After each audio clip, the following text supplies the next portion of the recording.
What is up? This is Joe from the Buckeye Cast bringing you a press conference. Everybody's favorite. Dudes asking dudes questions. Today we have head coach Ryan Day, followed up by head coach of the defense Jim Knowles, followed up with CJ Stroud. Here is Coach Day. Folks, we're going to open up the press conference. We'll go over here starting on the right. Don Taberry, WBNS 10 TV. Coach, how much do the poker chips go up this week? Just your thoughts on Wisconsin. Well, anytime you're in conference play, it ramps up a little bit. Everything means a little bit more. Wisconsin's a very good team, epitomizes everything that the Big Ten's all about. Really good coaching, very sound. Same thing, want to control the football. I think they have very good players. I think Graham Mertz is an excellent quarterback, and multiple running backs. The offensive line is really good. Very good players on defense. So, they're always good. They're always well coached. They're always sound, and they have very good talent. So this is going to be a big challenge. How well do you feel about your team right now going into this game, coming off the kind of performance we saw and kind of how I feel every week, which is like whatever happened the week before doesn't really matter. What matters is what you do this week, and so we need a really good Tuesday practice and Wednesday practice, and then great preparation going into the game. There were certainly things to grow on, certainly things to be proud of in the last game, but a lot to improve on. So that's the whole thing, is just growing, getting better, enhancing, but then also knowing that This is everything's going to be harder when you're dealing with a conference opponent. Right behind him, Clay Hall, WSYX. is Wisconsin easy to scout?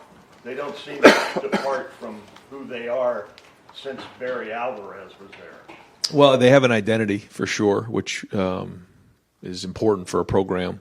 But they're very well coached, and no, they're not easy to scout. They do a lot of different things, and they're good at them. And I think one thing that you know about them is they're not going to deviate from their plan.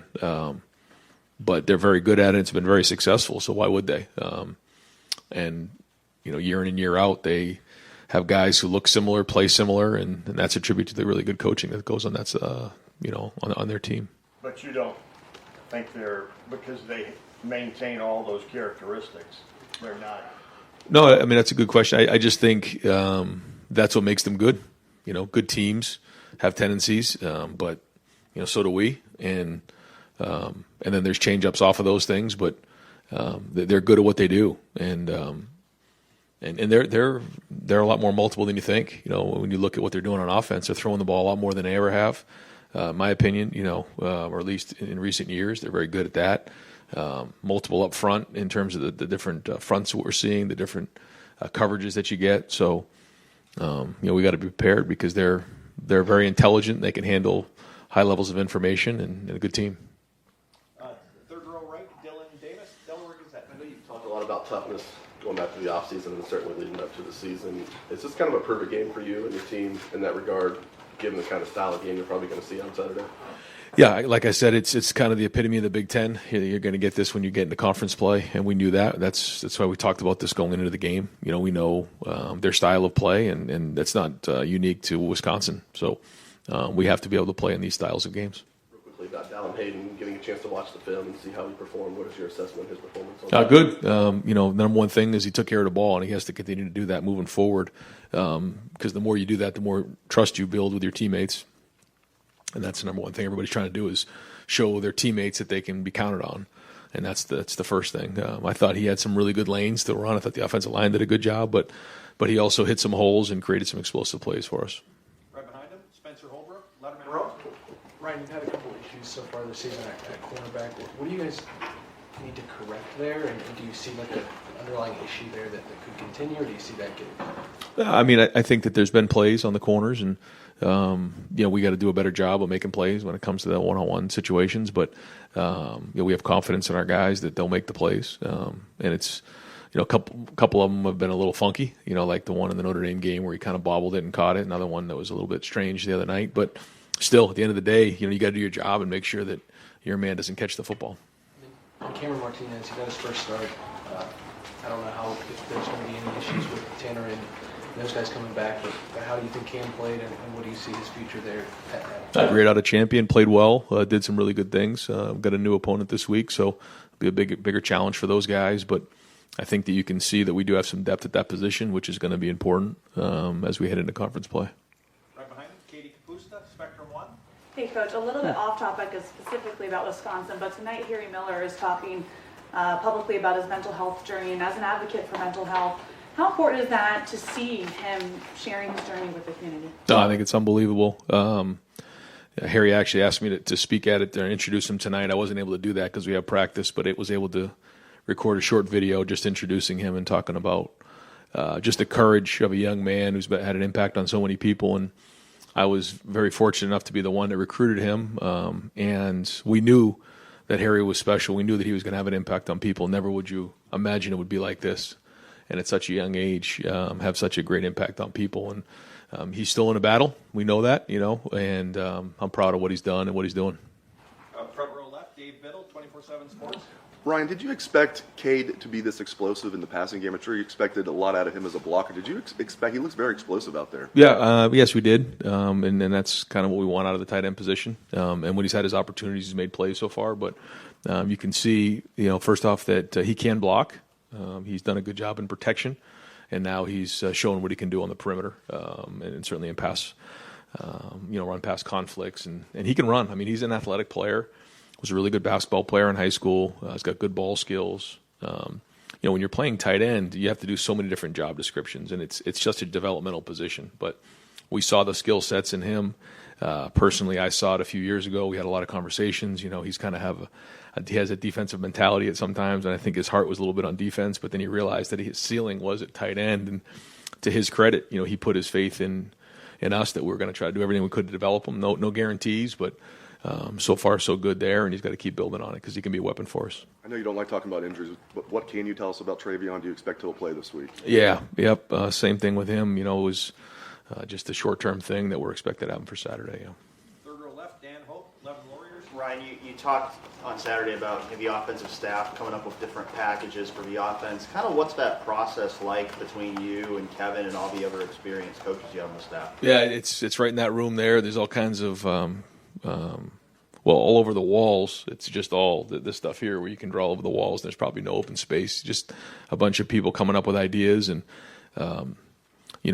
when you're in that room, there can't be any egos. You got to try to just throw out ideas, and ultimately, Kevin and I make the final decisions. But Brian Hartline has tremendous ideas, and Justin Fry has really good ideas, and same thing with Tony and Corey. I mean, and we have a good group in there, and so when you have enough trust in that room where you can throw out ideas and not feel like maybe your idea didn't get put up there, and you get your feelings hurt a little bit. There's none of that goes on in there. Guys just throw out ideas, and the best idea wins. And but making sure that you have enough opportunity to practice those and get good at them too, because you can get crazy on that end too. You have to figure out what your players can know, and it ultimately comes down to those guys.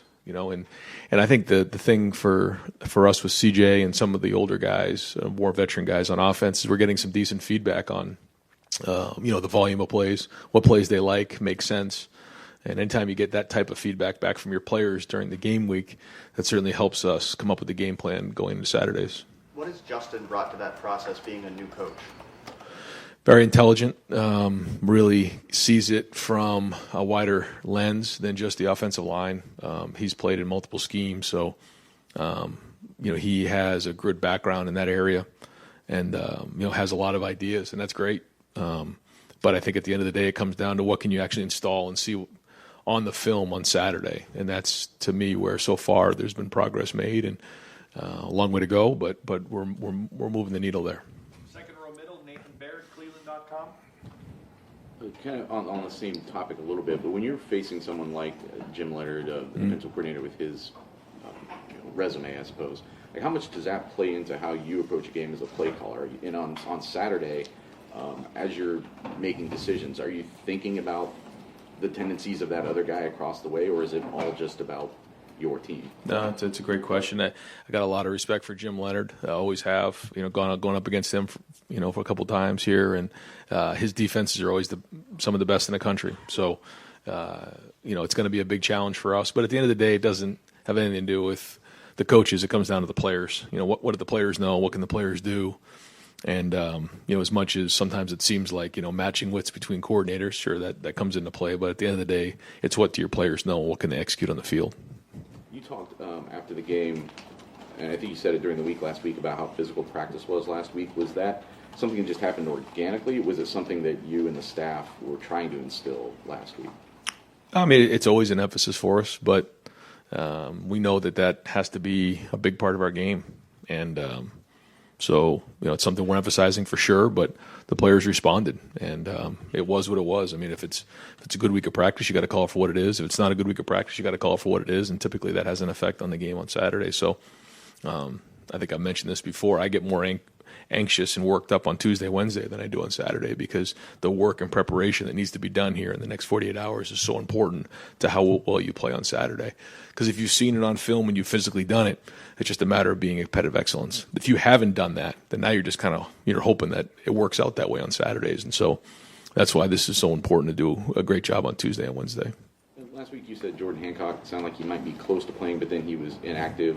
Where's his status right now? It's been a while now since he's practiced for us, and we still think that he's close, but he's not where he needs to be just yet to get on the field. Fourth row middle, Pat Murphy, 24/7 Sports. Ryan, you guys started the season with Notre Dame. You opened Big Ten with Wisconsin. Do you like getting these challenges? Or I guess, what are your thoughts on getting these challenges out of the way early? I don't know. We play 9 conference games, so those are always going to be hard. And then when you add Notre Dame in there, there's 10. So, 10 out of the 12 are going to be this way. It's just kind of the way it goes. So that's where the competitive excellent conversation comes into play. And you got to be ready to go from the jump, and you got to play well the whole season. So, it's something that we knew going into the season, and it is what it is, and this is what we got to do. Cross-division games, when maybe you don't see Wisconsin or other teams that you have on your schedule each year as often, right? How much does that change what you guys have to do preparation-wise, film? Yeah, we have played them, so it's not like we haven't seen them at all. Some teams like maybe you don't see for like 3 or 4 years, maybe longer, but we have played Wisconsin. We played them twice that one year, and certainly. Keep an eye on them, and then there's also the crossover games that you see on film on a week-to-week basis. So, but it is a little bit different because it's not like you play them every year. So, it's the same for both sides. It's just who can handle it better. Front row right, Austin Ward, Rivals, 97.1 The Fan. Ryan, after the game, Kevin was sort of talking about Mayan and Dallin having this one-cut style and committing to it and going. Getting their pads vertical. Have you all felt that Trey has been at that same level with that, or maybe trying to do too much at times? How have you felt when he's been out there, not on Saturday, obviously? Yeah. I thought he, even in the few reps that he had early in the game, I thought he was running hard, and I thought in the Notre Dame game he ran hard. In the 4-minute drill especially. So I think that whole room is getting a mentality of running hard and taking some pride in that. And that goes, with the mentality of the offensive line and the tight ends and kind of everybody on offense kind of want that edge about him. So I think he's done his part so far, and I know that all of those guys want to run hard and be physical. Just thinking back to, J.K. admitted in 2018 that he struggled with that and was trying to hit home runs, and that was that sophomore year after a good freshman year. I didn't know if there were parallels to that, if that's something that elite running backs, think they can do it every time and want to do it every time, or if they have to get through that, or what that process is like. No, I think it's a good point. It's something that we kind of learned in JK's second year, is that you don't want to get anybody dinged up, but they have to learn to play on contact, and they have to learn to run through things, and it's something that we've talked to Trey about a bunch, and I think we've been all over it. I think Tony's been all over it, and I think he's run that way so far this year. I haven't seen anything other than that. So, but it's something we always keep an eye on. Ryan, prior to this past game, when was the last time you called a fullback dive? I think I ran a fullback dive when I was in college, but I don't think we've called the fullback dive. That's the first time you've ever called one as a play caller? Yes. Going back to the question about the coaches who put stuff in and the ideas, whose idea was the I form, and how much has that been related to your call for toughness? Yeah, I think we have the right people in place to get into some of those formations now. I think you look at the tight ends. We actually had Josh Fryers, our extra tight end in the game. who's very athletic, and then you have Cade and G and Joe and Mitch. So you have some guys who can get into those sets, which gives us a little bit of flexibility there. Kevin has a background with I formation. When Justin and I were together at Boston College, our 2-minute drill was, power to the right, so we threw the ball like about 6 times a game. So everybody in that room has, a background in that style of play, and there's a place for it when you have those styles of guys in your room, and the versatility helps you, and it's something we're trying to build on. Is it a challenge to the players as well? I think they like it, right? I think that it's just a different feel when you're under center and you're coming at people as opposed to being in the gun. And I think when you're just one way, then the defenses do a great job now. I mean, they're really good of kind of teeing off on you. So when you can change things up a little bit, I think it gives a little bit of diversity to your offense. Deep center, Jeremy Birmingham, rivals.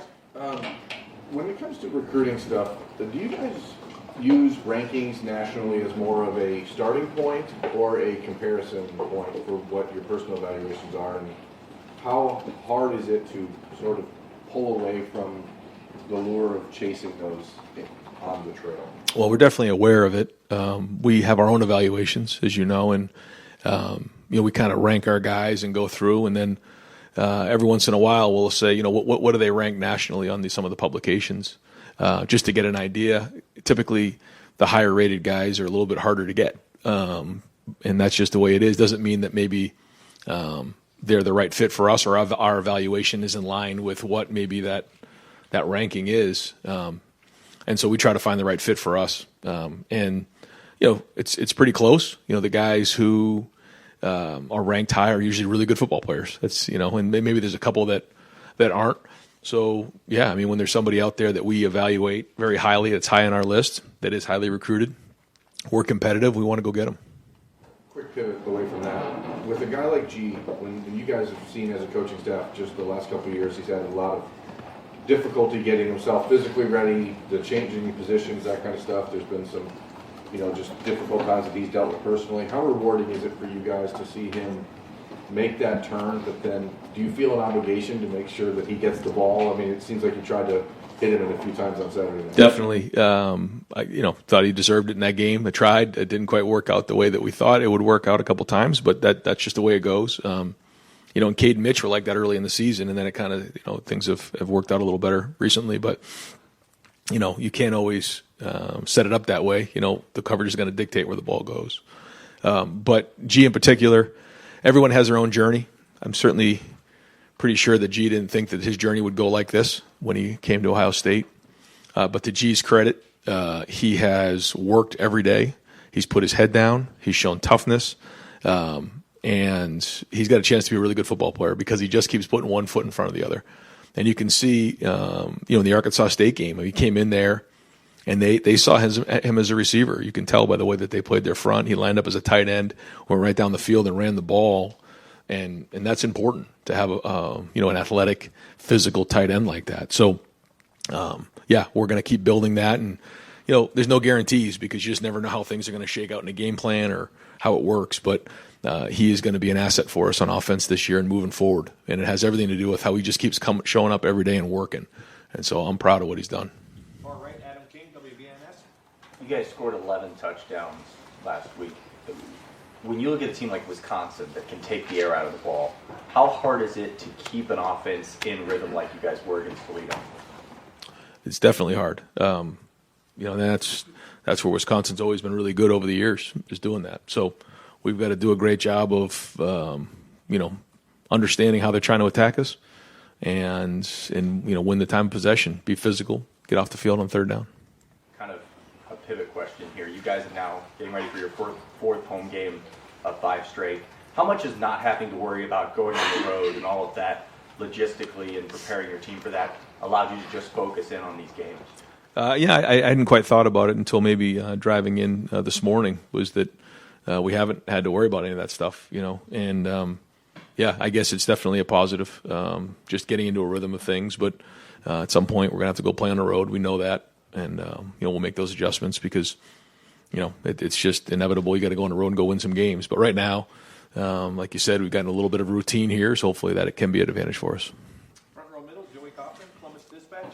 Ryan, on the first touchdown that CJ threw to Julian in the game where he rolls out of the pocket and is buying time and waits and that play develops, how much more comfortable is CJ throwing when like out of the pocket, out of structure, in a play like that to happen? Well, I think you can see the work that he's done in the offseason just with his body, his movement, quickness, speed, strength.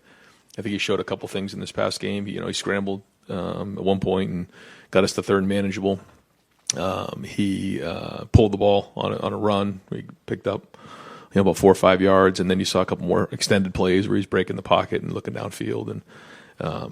And so I think on that drive he had one to Cade, and then he had one to Julian for the touchdown. So and he can do it left, he can do it right. He's been doing a nice job of that. So anytime you can extend plays and allow your receivers more time to get open, it's an advantage, and he's shown that he can do that.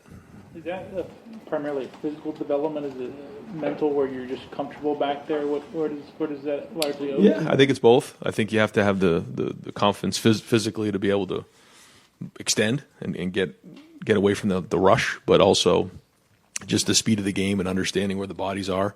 I think that there's a feel. You don't look at the rush, you feel the rush, and there's an art to finding the escape hatch, and he's shown that he can do that. Second row left, Stephen Means, Cleveland.com. Right. You spent a lot of time in the spring emphasizing the need to build depth in that tight end room. Yeah. About what point in fall camp did you feel like you accomplished that to the point where you run an I formation and stuff on this 12 personnel? Probably midway through preseason, just seeing how those guys are and that we can count on them. It's one thing to go through the off season. It's another thing to actually get on the field and see them do it.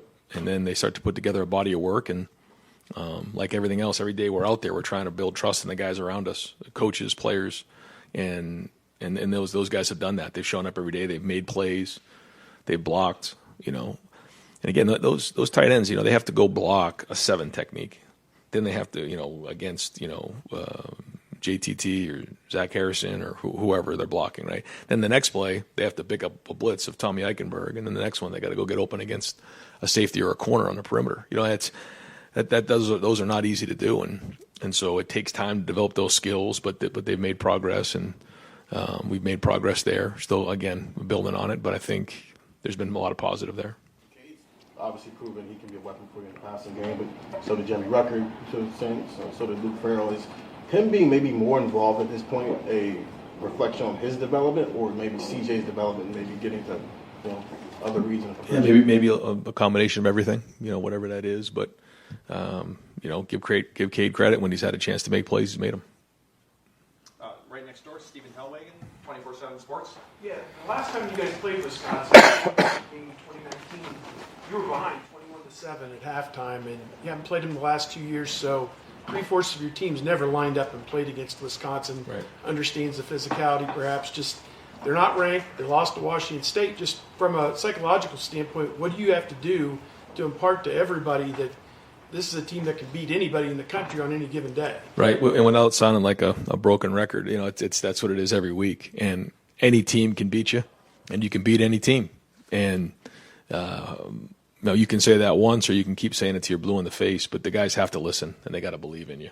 And we know about Wisconsin. We know the style of play. We know exactly what we have to do. But that doesn't mean it's going to happen. We got to go do it on Saturday. And this is a very good team that plays really hard and takes care of the football. So we're going to talk to them about all those types of things and challenge them. But again, this is not something that's just coming up right here at 2:30 team meeting. I mean, we've been talking about this for a long time, and knowing that every week it's going to be a new challenge. What are these challenges? A lot of them are the same. You got to tackle well. You got to run the ball. You got to stop the run. You got to take care of the football. You got to play well in special teams. We know all of those types of things. But then there's some things based on where your team's at, based on the opponent specifically, that you got to do that week. And so we'll just keep hammering those and keep messaging the team the best we can so that we can play our best on Saturday. We haven't seen many 3 linebacker looks yet. Is this an opponent that likes to run the football to where, and this will be a good question for Coach Knowles here in a little bit, but is 4-3 a possibility, a little bit of it this week? Yeah, you'll have to get with Jim on that. But, they do certainly, have some different things that they like to get into that are different than we do on offense, multiple tight ends. And so, there'll be different plans in order to handle what they do. Fourth row right, Cameron T. Robinson, The Athletic. Ryan, you talked about G and kind of the growth he's made. Last week he was talking about how he's kind of realizing the mentality of I don't have to have a catch to have a good game because he does so much. When did you see that mentality really kind of click for him? Probably midway through preseason camp. That approach tells you everything you need to know about his growth and where he's going. And I'm proud of him for that. And so that's got to mean something moving forward. So what does it mean this week? I don't know. What does it mean in 2 weeks? I don't know. But if he continues to work like this, good things are going to happen to him. Everything the tight ends have to do. How do you evaluate them week to week? Like you said, sometimes they're picking up a blitz, they're defending a D-line, running around. Yeah, we do the best we can to grade them. Kevin does a really good job of developing tight ends, and I think he's done a great job with this room. They're an intelligent group. They're a competitive group. They all come from different backgrounds. It's kind of it's fun to see them all together in one room. But he pushes them hard, drives them hard, and I think you see that with their style of play. But we just like anybody else, we have a grading system every Saturday, and we go through and we have champions, and I think 3 of them graded out as champions, so it's good. Yeah, I think K did, and I believe G did, and I think Mitch did as well. Yeah. Second row right, Bill Landis, The Athletic. No? Rivals?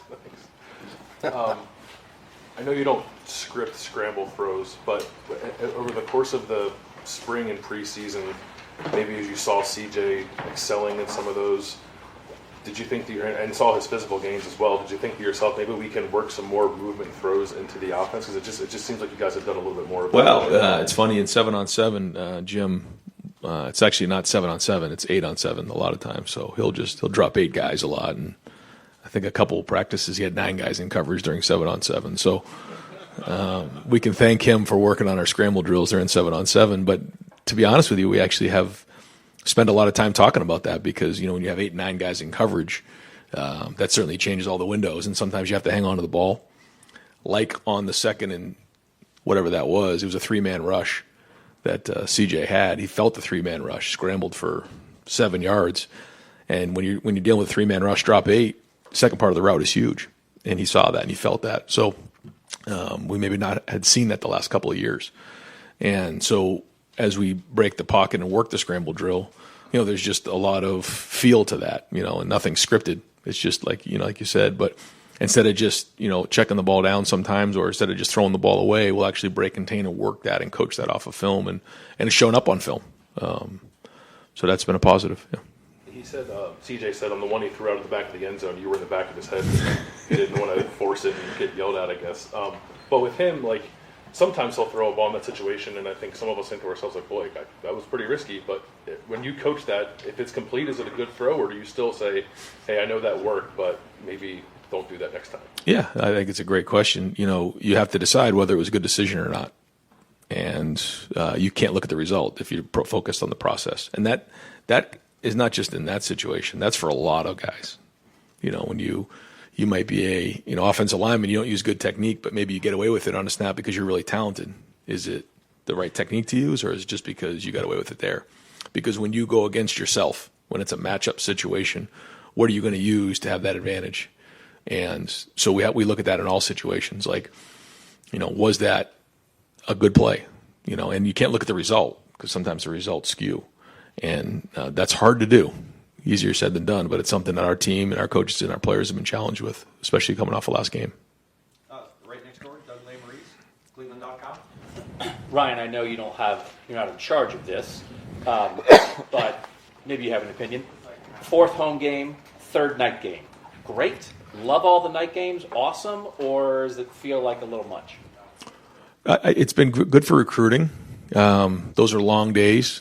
They are. I do like when a noon game is done at about 4:30 and you can go home and enjoy the rest of the day. But I also love seeing Buckeye Nation, 105,000 people strong. St. John's Arena was rocking. The stadium was rocking, and that was great. And the electricity of the Horseshoe for a night game, there's nothing like it. And so that's the give and take, I guess. I'm good. I'm excited we have a night game. I'm excited to see Buckeye Nation again come out and support our guys. And we really like to be loud in this one. I was thinking about the game in 19.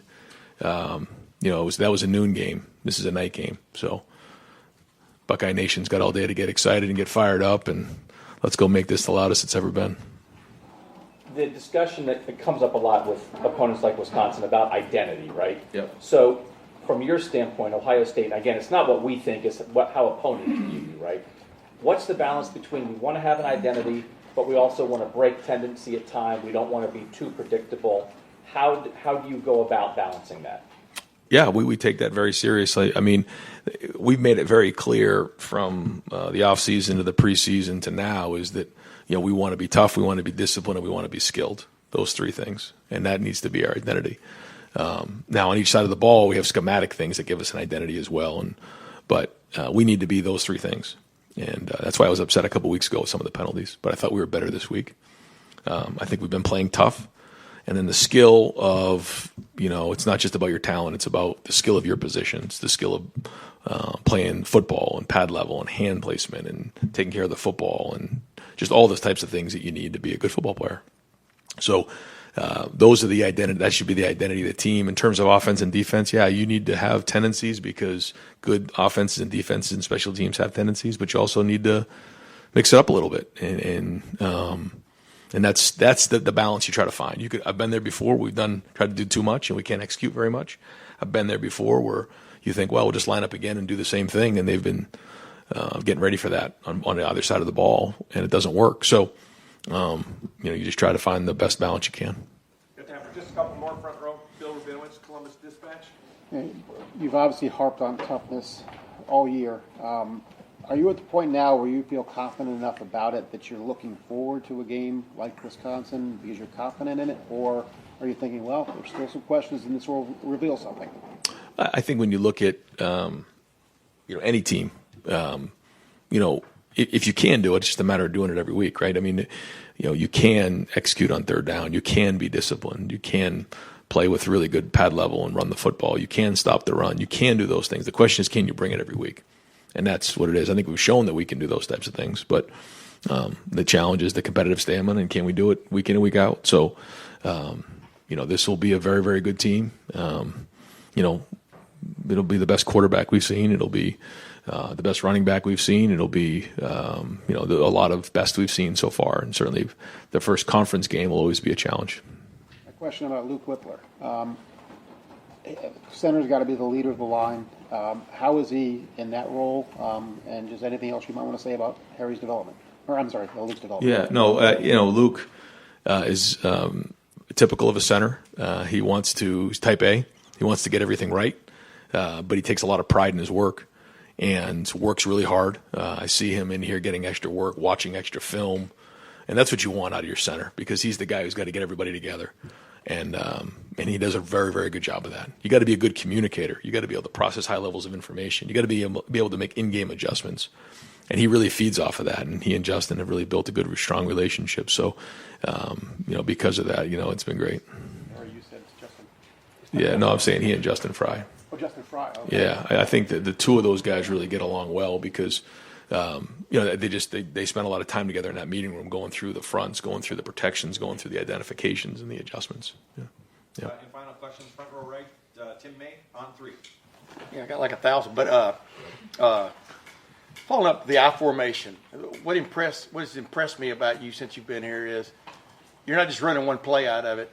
You were talking about a little bit ago with Doug about the diversity and stuff, but there was such a sample size there of what you guys can do out of the eye, and how important is that for you not to just have a little gimmick in, but to have branches off of that limb? You understand? You understand what I'm saying? Yeah. Well, I think it's important that when you put something in, like you said, it can't just be one, because then what are you doing, and then are you building off of it moving forward? And so you want to have a package when you're putting something in, and sometimes it works out really good, sometimes it doesn't, and when it does, you build on it.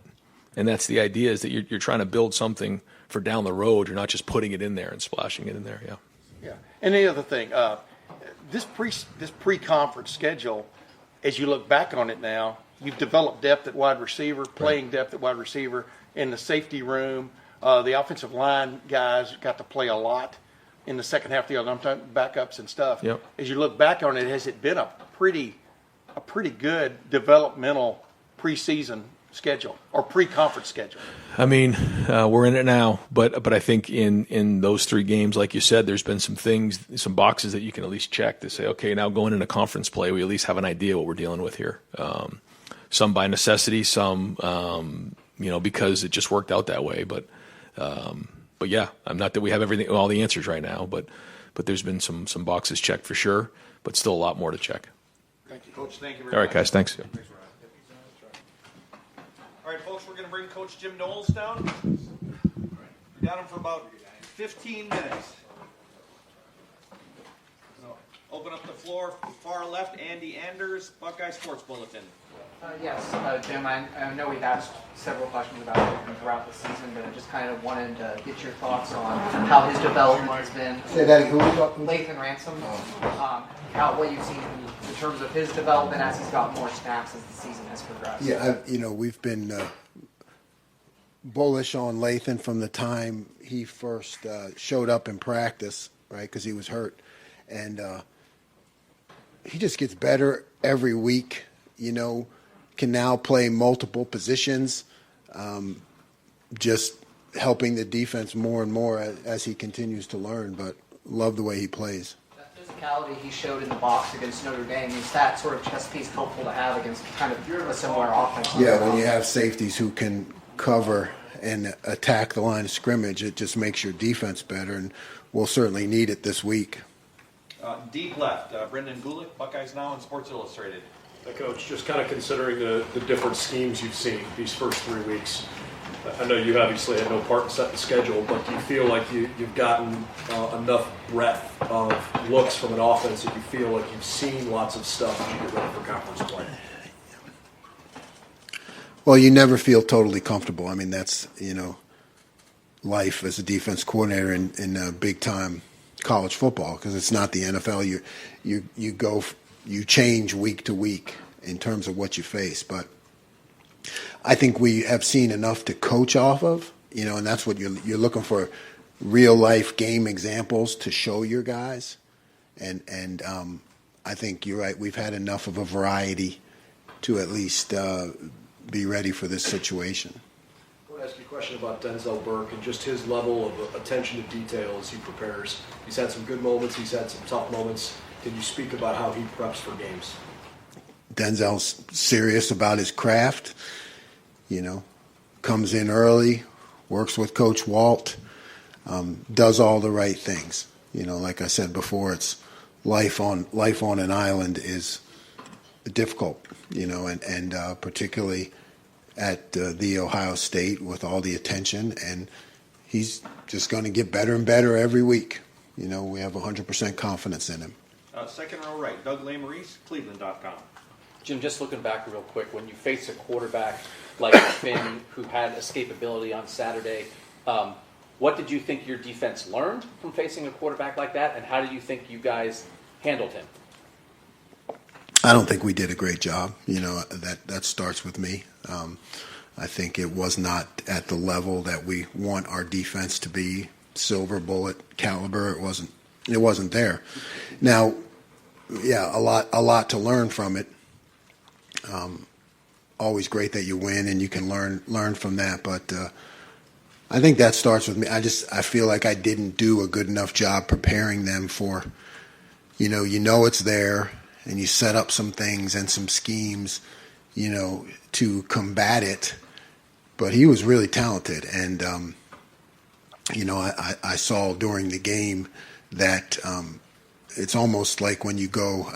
I learned a lot personally too, because it's like when you go against an option team, how do you simulate that in practice?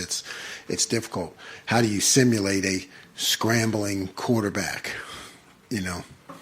Near impossible, it really is, because you're not tackling in practice, you're not to get that sense of speed. So, I thought we had some schemes and some ideas, but we didn't execute them very well. And when you don't execute, that's not the player's fault. That's my fault, because you got to continue to be creative to find ways to do it. So learned a lot from the experience. We'll get better. Front row middle, Bill Rabinowitz, Columbus Dispatch. We know what Wisconsin's going to do, basically. Can you just kind of describe the challenge of knowing that they're going to want to establish the run, but easier said than done defending it? Yeah, it's Big Ten football. It's, the fact that you got to be able to win one-on-one battles in the running game, hard-fought, fist fight, all those things that I think when you first start playing defense, as a kid, or you think about it, that's what you think of. Like, hey, I'm going to put my hand down, I'm going to defend the line, not going to, don't back up and fight, Now, as you get older and play defense, you think sacks and the glory and the game kind of changes. So, we just have to put that hard-nosed mindset and everything that Coach Mick does in the weight room, that's just all got to come down to, like you said, one play. I know you're going to run it. I know this is how you're going to block me, and it's going to be me versus you. And we have to win those situations. So our guys need to just come out prepared, and we need to practice like that. And your run defense has been pretty good. I'm assuming you've been pretty happy with it? Yeah, it's been good. It can get a lot better. I think that last week could have been better. I'm still looking for us to dominate in all aspects at the point of attack. We're not there yet, so I think there's still a lot more work to do. And do you expect Mike Hall to be back? That's what they tell me, right? That's like it's not it's above my pay grade, but Third row left, Dan Hope, 11 Warriors. Jim, you guys have given up a 50-yard passing play in each of the first 3 games. How much does that concern you? We talk about explosive plays, right? And how, I've talked before about how I've built those into the system because they do happen. Now, you don't want to give up any of them, so, you never condone that, and it's always a concern, and you have to look at it and say, why did it happen, right? What's the issue? Was it just a 50-50 ball, or were we out of position? And if we were out of position, why were we out of position? So every single explosive play is concerning. It's not the end of the world, because we've shown we can recover from it, and that's important that you guys know you can recover. But every single one is concerning and needs to have an answer. Now, that answer may just be, hey, we lost a 50-50 battle. Okay, move on, next. But we look at them from a schematic standpoint, from an individual standpoint, from a technique standpoint. You try to break down every explosive play and come up with a reason. Is there any common thread you look at and go, this is why this has happened a few times? No, I feel like we've been on the right track in terms of looking at each one and schematically, being good where we're at scheme-wise. And, you have a missed tackle here, a 50-50 ball. Some things you can improve, but I think we're on the right track schematically, at least, in terms of being in the right places. Second row right, Bill Landis, Rivals. Jim, I know we've asked you about this before, but I think there's a segment of the Ohio State fan base who's just so used to seeing 4 down, 3 backers in the Big Ten and think to themselves, well, you can't possibly play anything different and still be able to stop the run. Yet you guys were one of the best run defenses in the country last year, playing out of 4-2-5. Just what's it take to play out of that personnel, but still be a stout run defense like you guys were last year and have been so far this year? I'm only concern myself with production, right? I'm not, I don't care whether it's 3 down or 4 down or how it looks or what the thought is in my head. I mean, that's all. It only matters when you actually see it on the field and it happens. So you're right. So we've now demonstrated. When I was a young coach, I would have thought the same thing. You can't do that. But what I found is that if you can create indecision with the offensive line or the quarterbacks or their combination schemes or even their one step of footwork, create a little bit of hesitation, and you have some athletes who are attacking and moving around, you give your guys an advantage. In essence, you're playing offense on defense. Now, you can't do it all the time. It's all about the mix. It's all about the balance. It's, throwing it in there every now and then, giving different looks, and having your guys believe that when you call it, you have a chance to set them back, and that's, so far we've been able to do that. And that's with, our opponent this week, if you can get them behind the sticks, you give yourself a better chance, right? Like option football, if they can roll along with stay on track and on course, now the drives get longer, and our job is to get the ball back to the offense as quickly as possible. So that puts every really first down play at a premium to try to knock them off target, knock them off pace, and then every third down is gold because that's when you can get the ball back. Second row middle, Nathan Baird, Cleveland.com. It seemed like there were a lot of instances against Toledo where you had defenders who were within like an arm's length or less of getting a hand on Finn, but you were getting maybe the pressure you wanted, but a quarterback who could maybe exploit that in a way that a lot of quarterbacks won't be able to. I guess just how did you analyze how you guys were winning up front? Ryan was just in here talking about like kind of divorcing the result from whether you won the play or not. Were you able to do that at all defensively?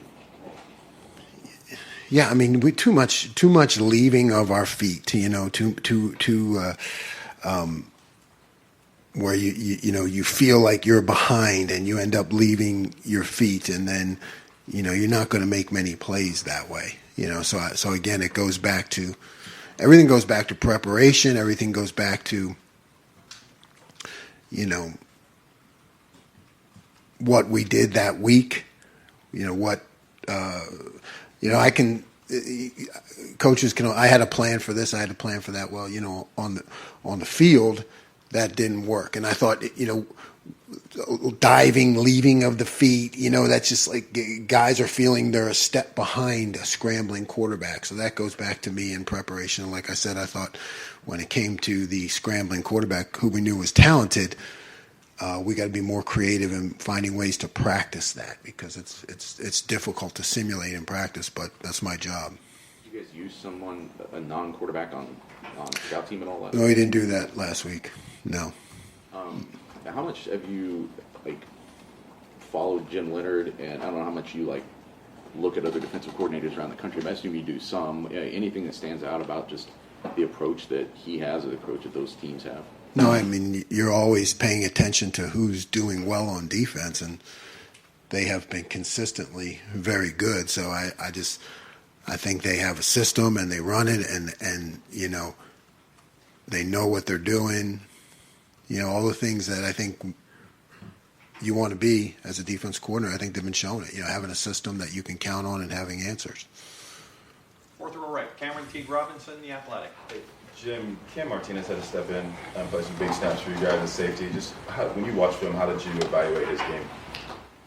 I thought Cam did really well. I mean, I think I had confidence in him. I felt like he was game ready going into the season. And, that's just the way I look at things. If I feel like guys are game ready, no matter what circumstance brings them into the game, then I'm completely comfortable with him and confident. And I felt that way about Cam, and I think he showed up, did a great job. You guys have had to play, kind of move that safety rotation around a little bit. Josh came out the first game, you late in, just kind of what have you seen from that group as a whole, that whenever you're able to plug people in, they still been able to kind of get the job done for you guys? Understanding and continuing improvement of the scheme and the knowledge of the scheme allows your safeties to be multiple, right? To handle different positions and guys step up. So I going into the season, I felt good. I mean, I feel even better now because we've gone into games. Like I said, a lot of it is until you see it in a game, you know, it's like work in the laboratory, you know, but what I'm seeing in the game is I'm seeing safeties now who are understanding the system. Coach Perry's doing a great job, and now you can kind of plug and play guys, and that's a good thing for us. Front row right, Austin Ward, Rivals, 97.1 The Fan. Jim, we've seen how productive that Mike has been up front. Outside of him, how have you felt that interior of that defensive line has performed through these first 3 weeks? And you referenced, I guess, rushing, stopping the rush and the point of attack. Is that an area of emphasis for you? Yeah, absolutely. I mean, I think our tackles, you know, they haven't had many opportunities in the pass rush, but I felt, you know, if you look at us having good numbers against the run, then you have to. Those are the things that you don't see. You know, fans don't see it, or the casual observer doesn't see it. But if we're putting up good numbers in the run, then our tackles are doing the grunt work and doing a lot of good things. Front row right, Tim May, on 3. As you look at Wisconsin's offensive front, you know, analysts have said that they seem to be more of a developing front this year than that seasoned-looking Wisconsin teams have passed. What have you seen from them specifically? And then number 2, you look more at the Washington State film to see what Washington State had from the standpoint of success against them. How does that kind of work? Yeah, you want to, you know, you look at the highest caliber or quality opponent, and that was certainly a game that we focused on and will continue. But I think their offensive line is very solid. Now, you're right, I don't have the experience going back years with them, but, you know, to me, they're as-built, big, physical guys, well-trained, and it'll be a battle. And the other thing quickly, you know, it seems like more and more teams now, this might be a different test this week, obviously. These are 2 heavyweights going at each other, but it seems like you guys are really teams are trying to attack you on the edges, because that's where the tall grass is, right? Mm-hmm. How have you more and more geared up, especially your corners and the safeties, for what may be coming down the road in that regard? You're right, it's experience, guys getting in games, you know, understanding that there's going to be shots taken, you know, shots are going to be fired, and you know, you got to have a thick skin, and you know they're coming, and it's just a continual development of the confidence, and to know going into every game at any time, like, hey, this is going to happen. You know, they're not making anything here; they're going to go out there, and you know, it's a developmental thing. You know, it's game reps are they're like gold. You know, they count.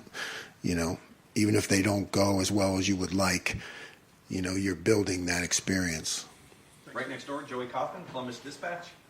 Jim, Ryan was talking to us about CJ's ability to throw on the run, and you guys would do some scrambling drills or some 7-on-7, 7-on-9s, going back to last spring when he kind of first noticed him making progress in that area. Just what have you noticed from going up against him in practice as far as his ability to throw on the move? Yeah, he's amazing. I mean, I'm glad he's on my team. I mean, it's just, you know, every day in practice, I think since I've been here, it's just been it's incredible to watch some of the throws he makes, where he places the ball, and you know, it makes it tough to defend, but it makes our guys better. We're fortunate to be able to go against him and our receiving core, and to do it on a regular basis, and that Coach Day continues to have us do that. You know, Tuesdays and Wednesdays, no matter what. Doesn't matter that we're playing a team that's going to come out with 3 tight ends or a fullback. You know, I still want to spend time going against our offense with multiple receivers and the throwing game, because that's going to make us better as the season goes on. And how much harder is it defending the quarterback when he's able to do stuff outside structure? It changes the game, right? Once the pocket is broken, Now, all routes have changed. All schemes have changed, because everybody is now converting routes, and defensive guys have to plaster. We could find a guy and take him. It's just now it's free form football, and that's a lot different than what I try to do, which is you try to control an uncontrollable game, and once it breaks loose like that, it's every man for himself. And final questions over here to the right, Adam King, WBNS 10 TV. Obviously, not every play can be a turnover, but I think you guys went 25 drives without forcing one. How frustrating is that as a defensive coordinator? How much relief was there when you finally got it? And how do you kind of scheme to try to force turnovers? I don't know if that's possible. Yeah, no frustration, no relief, neither. Like I said, it's one metric, and the key point is to get the ball back to the offense. So that's what I look at. Now, scheming to get turnovers is dangerous. I mean, you might, one or two things maybe. Hey, I think they're going to do this. Let me try this, but they have to come in the natural order of the game by continuous repetition practice, so that a guy feels comfortable. That's Ronnie's play. That's we've been working on that since I got here. And now all of a sudden Ronnie feels comfortable enough to move from his position and pick that up. But it's the course of time, repetition, harping on it, and then the more comfortable they feel, the more they can see the play as it's happening, understand what's about to happen, and then jump it. Coach, I'm sorry, I've got one more question here. Stephen Means, Cleveland.com. I mean, you've gone up against your fair share of solid running backs in your career. Just on film, just quickly, where's Braylon Allen kind of stack up with some of those other guys? Yeah, he's different.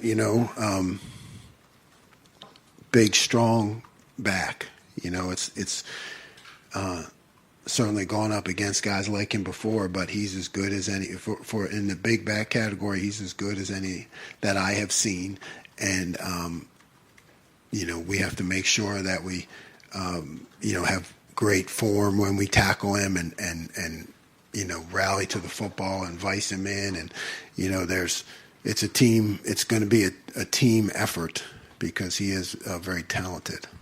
Great. Coach, thank you very much. Thank you, Jim. Thanks, guys. All right, folks, we should have CJ Stroud here before too long, probably a little bit closer to 1:30. CJ, this will be your first time facing Wisconsin and this defensive coordinator. Obviously, I assume you're looking at what they've done this year, but can you take us kind of inside your process? I know you watch a lot of film. How far back do you go with that, looking for tendencies, looking for things in the way that they've approach things defensively in the past? All right, first of all, I just want to give all glory and praise to God for being here. But yeah, like you said, they've had the same defensive coordinator for a little minute now. So I definitely think you can find tendencies in old defenses and previous years that we played them, and even previous years that other teams have played them. So I'll probably go deep into that and just try to see what I can find of the system of defense, of how they run their defense and why they run their defense. So I can have a better understanding with the plays we put in and why they're going to work and why they might not work in whatever situation. So probably just go deep into that starting today. I've been watching a little bit already, but we'll see what Coach Day has for me. Front row right, Austin Ward. Rivals? CJ, when did you start feeling like there was maybe a real chemistry with Cade? Me and Cade have put in a lot of work this offseason, trying to make him more of a pass catcher. He was already kind of naturally good at running routes. He just didn't know the reason of why he was running his routes and where he had to be at a certain time. He's really good at man, but in the offseason we really worked on his zone routes, trying to get up in the right time and space at the time. So it kind of started then, and then it's just been building ever since. So I know I missed him on a couple other throws, but I know we'll get back to working. In our ND periods where we're by ourselves and everybody else has special teams, Cade will come over, him and Mitch, and they'll run routes with us, and that kind of helps as well, just get our chemistry going. Like he was ready to get you back and maybe fight for you after you got tackled on the one handoff there? Yeah, it's all good. I ain't tripping. But K, yeah, he always has my back, just like I have his. So, yeah, I appreciate him saying something. And, yeah, I was surprised it wasn't a call, but it is what it is. Front row middle, Bill Rabinowitz, Columbus Dispatch. Describe Luke Whitler and your relationship with him and how it's grown. I mean, me and Luke, we came in together spring of 2020. And, I mean, me and him kind of have similar mindsets when it comes to watching film and kind of just loving to do that. So that's kind of like where it started. I mean, I really wouldn't say that it's grown since last year. We've kind of done the same thing, which worked. So we didn't really want to switch anything. But at the same time, we're both just smarter just because we have we have games on our belts now. We're leaders on the offense. So I definitely feel like me and him will continue to do great things and just be sound with our communication and just be better. So I know that'll happen soon. His personality? He's like, I think he's really outgoing. He's definitely somebody people actually talk to in the Woody. He's not like somebody who just walks around and doesn't talk to anybody. He's definitely outgoing. And, I mean, he's a cool guy to me. I mean, he's tough. You could tell that he comes from a strong household. His dad, I met his dad a couple of times. You can tell he's a strong dude. His mom as well. So he grew up kind of rough with his parents, just teaching him how to live the right way with discipline and things like that. So he's very disciplined, but at the same time, he knows how to have fun. So he's good to be around. Far left, Jared Smalley, WCMH. Hi, CJ. We've asked you the past couple of weeks about expanding your game, rolling out of the pocket, extending plays with your feet, carrying the football. Can you explain how that is going to diversify your portfolio, right? You're thinking like financials. You're thinking about how you can threaten the defense in so many different ways. How important is that to you, not only at this level, but at the next level as well, about presenting the diversity of skill to a defense to make them plan for it every week? I mean, I don't really honestly think about stuff like that. I just go out there and play. If the throw is there, I'm throwing the ball. But I mean, if running presents itself, then that's when I'll take that into consideration. But I mean, whatever people think, I mean, whatever you are on film is who you are. So, at least in the football world. So, I mean, if that means I can run the ball, so be it. If it doesn't mean it at all, I'm not. That's not in my mind to really judge myself. I'm just trying to win games, honestly. So, and I love spreading the ball around to all different guys. So, if that's using the scramble drill to find somebody open later on, if it wasn't there early on, then I'll do that. But if that's getting 3 to 4 yards on just a little scramble just to get us going, get us out of 1st and 10, get us to 2nd and 6, 2nd and 4, 2nd and 7, whatever the case may be, just to get our offense rolling and clicking a little more, then I'll do that. So I'm not really pressured just to see how anybody judges me on if I do it or not. I don't know. I'm out there having fun playing ball and trusting my natural instincts. So. Second row left, Stephen Means, Cleveland.com. The touchdown pass to Julian off on the sideline, it looked like Marvin and Mike, there were a lot of people who were like ready to catch that ball. Right.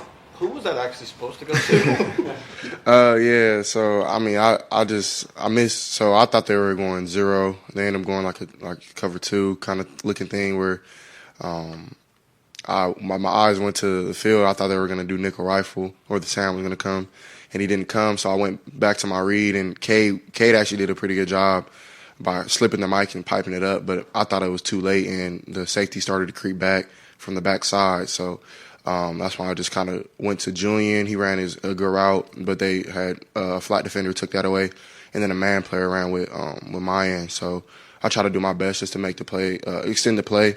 And I just roll to the right, trying to see where my options are, try to make people miss if I have to. And then I see Mayan trying to like box out his defender. He's like boxing him out like it's basketball, which I thought was funny. And then Julian is kind of like, he's like running his route, and then he like slips his guy, goes back out like he's running the corner. And then out of the side of my eye, I see Marvin like just hauling, because he was on the other side on the slant, and he just kept hauling. He was hauling. So I seen Marvin, and I seen Julian, and I was like, man, I don't know.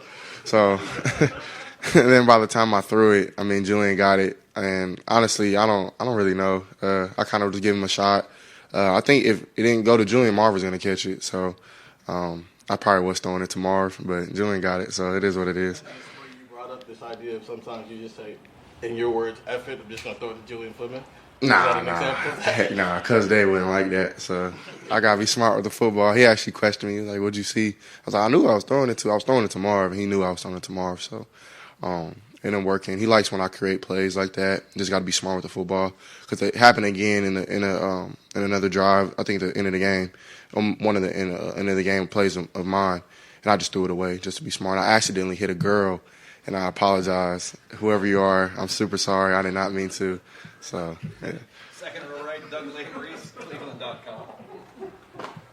CJ, when you're taking us through a play like that, have you gone back and watched that on film a couple times, or are you recalling that from in the moment of how that play unfolded?